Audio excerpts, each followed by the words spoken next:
दोस्तों नमस्कार, मैं हूं विनीता यादव। आप देख रहे हैं न्यूज नशा, आदत हर खबर की। ईवीएम की क्या खबर है? ईवीएम को लेकर तमाम तरह की याचिकाएं सुप्रीम कोर्ट तक पहुंची और अब सुप्रीम कोर्ट में जब एक बार सुनवाई थोड़े गंभीर संजीदा तरीके से हुई और ये कहा गया कि डेटा डिलीट नहीं किया जाएगा, अब उसके बाद अगले ही पड़ाव पर पहुंच रही है कोर्ट इस मामले पर चर्चा के लिए। और ये तारीख अब आपके सामने है। जिस तरह से सोमवार को इस पर चर्चा है कोर्ट में, उससे ये साफ होगा कि हमारे देश की न्यायपालिका किस तरह से इस मुद्दे को डील करने वाली है। हालांकि बहुत उम्मीद नहीं रख सकते आप, भले ही अमेरिका के राष्ट्रपति हो या कोई और जो कि बैलेट पेपर की पैरवी करे, ईवीएम में खामियां ढूंढे और इशारों इशारों में कह दे कि ईवीएम में क्या चल रहा है, लेकिन वो हमारे देश में हमारी कोर्ट में साबित होना होगा। और जब वो साबित होने की बात आ रही है तो यहाँ पर ये बात है कि कितना मौका आपको मिलेगा ये साबित करने के लिए कि कितना सही कितना गलत है ये मामला।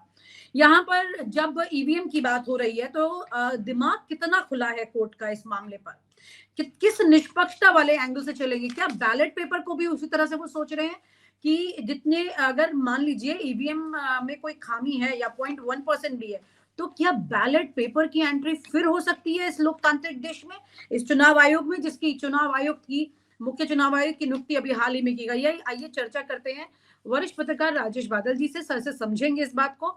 सर, बड़ा सवाल ये है कि चुनाव आयुक्त आपके हैं, जिस तरह मतलब जो हुआ है हाल ही में, तो ये कहना भी गलत नहीं होगा। तो ऐसी परिस्थितियों में अगर चुनाव आयोग से कुछ मांगा भी जाएगा, सवाल जवाब कुछ भी, अंत में वो तैयार तो मसौदा वही होना है, जवाब तो फाइलें बन के वहीं से जानी है, और फिर उसके बाद कोर्ट में ये मामला है। तो कितनी उम्मीद करे ये देश, इस देश की वो तमाम जनता जिन्होंने इस बार मोदी सरकार को झटका भी दिया लोकसभा चुनाव में। देखिए विनीता जी, हमने पिछले 5-7 वर्षों में अनेक बार ऐसी दृश्य देखे हैं जब भारत की संवैधानिक संस्थाओं का दुरुपयोग एक तरह से सरकार के जरिए होते देखा है।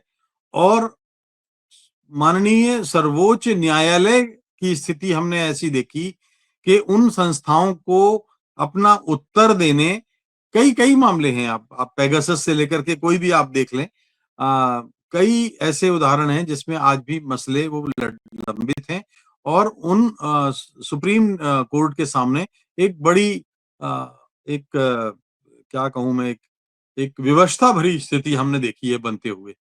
आप जो कह रही हैं ईवीएम के मामले में, देखिए कुल मिलाकर के संवैधानिक और नैतिकता की बात है। संवैधानिक नैतिकता अगर आपके भीतर है तो आप मशीन से कराएं या आप बैलेट पेपर से कराएं, कोई फर्क नहीं पड़ता। मैं आपको एक नैतिकता का एक पुराना उदाहरण देता हूं। आज तो हम देखते हैं कि टेलीविजन चैनल्स का और जिस तरह से उपयोग किया जाता है, सरकारी मीडिया जो है उसका किस तरह से दुरुपयोग किया जाता है, दूरदर्शन का दुरुपयोग किया जाता है।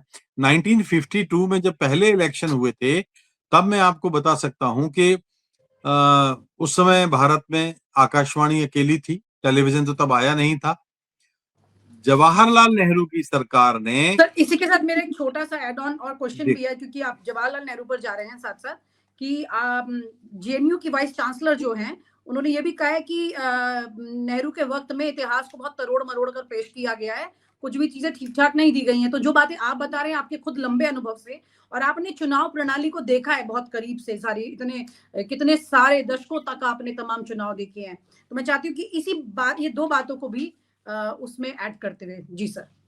हाँ जी, तो मैं वो बात आपको बता रहा था कि 1952 के चुनाव में जवाहरलाल नेहरू जब प्राइम मिनिस्टर थे तो केवल आकाशवाणी, ऑल इंडिया रेडियो सरकारी मीडिया के तौर पर था, और नेहरू जी ये बिल्कुल नहीं चाहते थे कि आकाशवाणी यानी रेडियो किसी तरह से किसी भी पार्टी, चाहे उन सत्ता पक्ष के रूप में कांग्रेस एक बड़े उस पे थी, बड़ी भूमिका में थी, क्योंकि 47 से लेकर के जब तक चुनाव नहीं हुए तब तक वो एक राष्ट्रीय सरकार जैसा ही मामला था। कई लोग ये भ्रम पाल के बैठे हैं कि 1947 से 1952 तक कांग्रेस की सरकार थी। कांग्रेस की सरकार नहीं थी। 49 में तो संविधान बना, 51 में निर्वाचन आयोग का एक्ट पास हुआ और 52 में चुनाव हुए, और उसके बाद से पार्टी के आधार पर चुनाव हमारे शुरू हुए हैं, तब कांग्रेस की सरकार बनी है। उससे पहले तो कांग्रेस के बड़े बड़े आलोचक तक सरकार में थे, खुद श्यामा प्रसाद मुखर्जी थे, अंबेडकर थे और भी कई लोग थे। तो एनीवे मैं तो नेहरू जी ने ये कहा कि भारत में रेडियो पर 1 सेकंड का भी कोई पार्टी का प्रचार की खबर नहीं जाएगी, और ऐसा ही हुआ। रेडियो पर ना कांग्रेस, ना जनसंघ, ना समाजवादी पार्टी, ना जो भी और दल थे उस समय, 1 सेकंड भी ना खबर सुनाई नहीं दी गई। दूसरी ओर कम्युनिस्ट पार्टी का केवल प्रचार हुआ था, और वो इसलिए प्रचार हुआ था विदेशों से, मॉस्को रेडियो से हुआ था। मॉस्को रेडियो ने भारत के पहले चुनाव में कम्युनिस्ट पार्टी का प्रचार किया था। चूंकि वो विदेशी प्रचार था, उसको कांग्रेस या भारत की सरकार रोक नहीं सकती थी, इसलिए ऐसा हुआ, और केवल एक पार्टी को पहले चुनाव में विदेशों से रेडियो के जरिए प्रचार की छूट मिली थी। तो मैं ये कह रहा हूं, संवैधानिक नैतिकता की बात है। दूसरी, मैं एक और नैतिकता की बात करके फिर मैं आपके इस प्रश्न के, दोनों जो आपने प्रश्न किए उन पर भी आता हूं, कि आपको मैं बताऊं 1955 के आसपास, 53-54 के आसपास की बात है। नेहरू जी रीवा नाम की एक जगह है, वहां हम वो प्रचार में गए।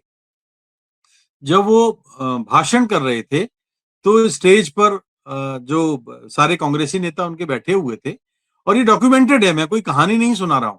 तो उन्होंने कहा कि देवियों सज्जनों, मैं जो है अपनी कांग्रेस पार्टी के उम्मीदवार के लिए वोट मांगने आया हूं। तो किसी ने भीड़ से खड़ा होकर कहा कि श्रीमान, आपका जो कैंडिडेट है वो तो रिश्वत लेने के आरोप में जेल जा चुका है। नेहरू जी चौंके, और उन्होंने मंच से ही पूछा, वहां जो कांग्रेस नेता थे उन्होंने पूछा कि भाई ये बात, इस बात में कितनी सच्चाई है। तो उन्हें बताया गया कि ये बात बिल्कुल सच है। तो आप देखिए, उसी मंच से जवाहरलाल नेहरू कहते हैं कि बहनों और भाइयों, देवियों और सज्जनों, मैं आया तो था कांग्रेस पार्टी के उम्मीदवार के लिए वोट मांगने, लेकिन अब मैं कहता हूं कि हमसे गलती हुई है, हमने गलत उम्मीदवार का चुनाव किया है, कृपया उसको वोट नहीं दें। और वो उम्मीदवार हार गया। तो मैं उस संवैधानिक नैतिकता की बात कर रहा हूं। जब हम आज कितने वर्षों के बाद टीएन शेषन को याद करते हैं, 25 और 10, 5, 30, 31 साल हो गए। टीएन शेषन के समय पे भी ईवीएम उस तरह से नहीं थी। मत पेटियों से चुनाव होते थे, और मत पेटियां उत्तर प्रदेश और बिहार के कुछ इलाकों में कहीं बूथ कैप्चरिंग होती थी, कहीं मत पेटियां लूटी जाती थी, कहीं पर कुछ होता था। तो कहने का मतलब यह है कि अगर हमारे पास हमारे लोग, जिन्होंने लोकतंत्र का के लिए सिस्टम बनाया है, अगर वो बेईमान हो जाएं, तो आप तो चाहे ईवीएम से चुनाव करा लीजिए, चाहे आप मतपेटियों से चुनाव करा लीजिए, चाहे आप किसी भी तरीके से चुनाव करा लीजिए, लेकिन एक टीएन शेषन ने उस चुनाव में, आपको बताऊं कि मत बूथ कैप्चरिंग का एक मामला उस तरह से दर्ज नहीं हुआ था। बिहार, उत्तर प्रदेश में जहां हत्याएं हुआ करती थी, वो हिंसा नहीं हुई। तो ये होता है व्यक्ति के ऊपर। संवैधानिक नैतिकता की का वो साहस टीएन शेषन के पास था। मैं आपको एक उदाहरण देता हूं ईवीएम का। वो ये मतपेटी टीएन का हुआ शेषन है, तो अब एक इतिहास ईवीएम हो का। गए सर, पता नहीं कब कोई बनेगा इस देश में। नहीं, मैं तो अभी 5 साल पहले की बात बता रहा हूं ना विनीता। 2018 का चुनाव है, 5 राज्यों में चुनाव थे। मध्य प्रदेश, राजस्थान, छत्तीसगढ़ और 2 छोटे राज्य जो नॉर्थ ईस्ट के, उधर चुनाव थे। 2018 में अगर आपको याद हो, तो एक चुनाव अधिकारी ईवीएम लेके घर चला गया, सो गया। रात को, आधी रात को पुलिस ने जाकर के उसको अरेस्ट किया। एक दूसरा मतलब उससे पूछा गया तो उसका मेरी मर्जी, मैं ले गया। तो यानी कैसे ले जा सकता है ईवीएम, ले जाता है। अब इसका अर्थ यह है कि 3 ईवीएम गायब हैं, और चुनाव के काम में लगे लोगों को पता ही नहीं चलता। दूसरा, जी पोलिंग ऑफिसर ईवीएम पर आदिवासी मतदाताओं के पक्ष में, आदिवासी मतदाताओं के मत बीजेपी के पक्ष में वोट डलवाते हुए पकड़ा जाता है। खुद मतदान कर रहा है ईवीएम पर, और अरेस्ट होता है, अरेस्ट हुआ। तो मैं ये बता रहा हूं कि ईवीएम आप ईवीएम अपने आप तो निष्पक्ष नहीं हो सकती ना, कैसे होगी? ईवीएम चला का पर काम कराने वाला आदमी निष्पक्ष होना चाहिए। एक दूध वाला आपको शुद्ध दूध, खालिस दूध देता है, और दूसरा दूध वाला आपको पानी मिला हुआ दूध देता है, तो आप क्या करेंगे? आप वहां आप मिलावटी दूध तो नहीं लेंगे, आपके पास विकल्प है कि आप शुद्ध दूध लेंगे और उस दूध वाले को, मिलावटी दूध वाले को भगा देंगे। लेकिन ईवीएम में तो आपके पास विकल्प ही नहीं है ना। आप एक औसत आदमी के पास क्या विकल्प है? जिन इलाकों में, अच्छा ये उन इलाकों में पाया गया था, छत्तीसगढ़ में आप देखिए, मैं उस चुनाव का अगर मैं वोट परसेंट बताऊं तो कांग्रेस और भारतीय जनता पार्टी के बीच में 0.7, यानी 1% से भी कम अंतर था मतों का। लेकिन सरकार बदल दी गई। क्यों क्यों बदल दी गई? कि 200 से ज्यादा, पहले चरण में तो उन इलाकों में जहां कांग्रेस की स्थिति बहुत मजबूत थी, वहां 2 से 4 घंटे तक सैकड़ों ईवीएम खराब हो गई। सैकड़ों लोग घंटों लाइन में लगे रहे और उसके बाद फिर घर चले गए। 5 बजे मतदान बंद हो गया। चुनाव आयोग घर पर वरिष्ठ नागरिकों के वोट कलेक्ट करने का बहुत ही नीतिगत फैसला बिना संसद में चर्चा किए, बिना सर्वदलीय बैठक बुलाए फैसला ले सकता है, वो यहां 5 बजे की जगह 6 बजे मतदान को अनुमति नहीं देता, जबकि उनकी मशीनें 4 घंटे तक खराब थी। एक दूसरे चरण के बाद बताता हूं मैं आपको, सेकंड फेज में 200 से ज्यादा मशीनें उन इलाकों में खराब हुई जहां कांग्रेस की स्थिति बेहद मजबूत थी। तो ये जो छलबल से चुनाव जीतने की जो आदत है, आप कितना ही अच्छे से अच्छा तंत्र बना लीजिए, ईवीएम बना लें, वापस मतपत्रों पे चले जाएं, लेकिन अगर मेरा इरादा बेईमानी करने का है तो मैं तो कहूंगा, मैं तो दूध में पानी मिलाऊंगा। ये है मामला। बड़ा सवाल यही है सर, ये सारी तमाम तरह की परिस्थितियां सामने हैं, तो 3 मार्च को क्या देश की जनता कुछ थोड़ा सा भी उम्मीद करे कि भाई देश के जो नए सीजीआई हैं संजीव खन्ना जी, वो इसे निष्पक्षता से सुनेंगे? क्योंकि चर्चाएं तो रहती है कि उनका बैकग्राउंड आरएसएस का है। देखिए, ये जिस पद पर वो बैठे हैं, ये उस पद का धर्म है कि वो अपनी प्रतिष्ठा, पद की प्रतिष्ठा और न्याय निष्पक्षता बनाए रखें। और अगर नहीं ऐसा कर पाते हैं तो कम से कम ऐसा दिखने का अभिनय तो करें। ऐसा भी अगर वो नहीं कर पाते हैं तो यकीनन हमें ये मानना होगा कि इसका मतलब ये है कि आगे जो 3 तारीख को आप जो बात कर रही हैं, उसमें इस मसले पर कोई बहुत ठोस हमारे सामने परिणाम या हमारे सामने कोई ऐसा कदम सुप्रीम कोर्ट की तरफ से नहीं उठाया जाने वाला है, ये मैं आपको कह सकता हूं। कैसे कह देंगे कि ईवीएम निरस्त कर दो? फिर सरकार क्या कहेगी? सरकार कहेगी कि इतने लाख मशीनें, इतना बजट, इतने करोड़ रुपए का बजट हमारे पास नहीं है, कहां से हम मतपत्र लाएंगे? पहले वाले मतपत्र तो, मतपेटियां तो जंग खा गई, फिर हमें लोहे में की मतपेटियां बनानी पड़ेंगी जिसमें 3 साल लगेंगे और 3 साल के बाद फिर देखेंगे, तब तक सुनवाई चलती रहेगी। क्या ईवीएम की खराबी कैसे चेक करेंगे आप? तो मतलब बहुत सारे मसले हैं। तो सरकार ने, आपको याद है पेगासस मामले पे क्या हुआ था? और भी कई मामले हैं जिनमें सरकार को घुमाया, सरकार ने कोर्ट को घुमाया और अब कोर्ट जानता सर है। सवाल यही था, ईवीएम पे घूम के तो नहीं रह जाएंगे? आप कह सकती हैं कि ईवीएम के मसले पर हमारे सामने कोई बहुत उल्लेखनीय खबर नहीं हमको मिलने वाली है। भाई सीधा सीधा बड़ा मोटा सा तर्क समझ में आता है। सरकार ये कहेगी कि भाई जिन जिन राज्यों में कांग्रेस की सरकार बन जाती है, उन राज्यों में तो ईवीएम कैसे काम करती है? फिर कांग्रेस उसमें उन वहां अपनी सरकार बनाती और वहां शिकायत नहीं करती। लेकिन मामला यहाँ उससे अलग है।